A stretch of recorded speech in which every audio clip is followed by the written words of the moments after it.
அனைவருக்கும் உலக தாய்மொழி நாள் நல்வாழ்த்துக்கள்.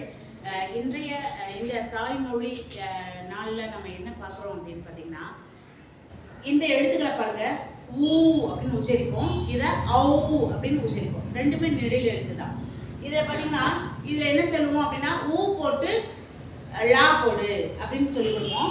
இதில் ஓ போட்டு லா போடு அப்படின்னு சொல்லி கொடுப்போம். ஆனால் நம்மளோட தாய்மொழியில், நம்ம மொழியில், தமிழ் மொழியில் ஒரு எழுத்துக்கு ஒரு உச்சரிப்பு தான். ஒரு உச்சரிப்பு 2-3 எழுத்துக்கோ, ஒரு எழுத்து 2-3 உச்சரிப்பையோ தராது. இப்படி இருக்கிறது நம்ம மொழியோட சிறப்புக்கு குறைவாக இருக்கு.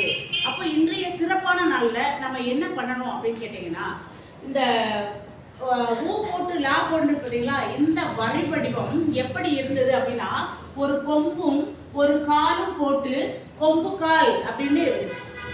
இன்றைக்கு ஓலைச்சுவடிகளையும் கல்வெட்டுகளையும் இந்த கொம்புக்கால் இன்னைக்கு இருக்கு. நீங்க கோயிலுக்கெல்லாம் போய் கல்வெட்டை பாருங்க, இந்த கொம்புக்கால் பரிவடிவம் இருக்கும்.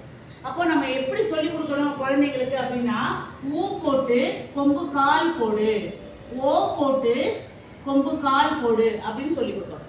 அப்போ நம்மகிட்ட லாக்கும் கொம்பு காலுக்கும் வேறுபாடு உண்டு, வரி வடிவத்தில் வேறுபாடு உண்டு.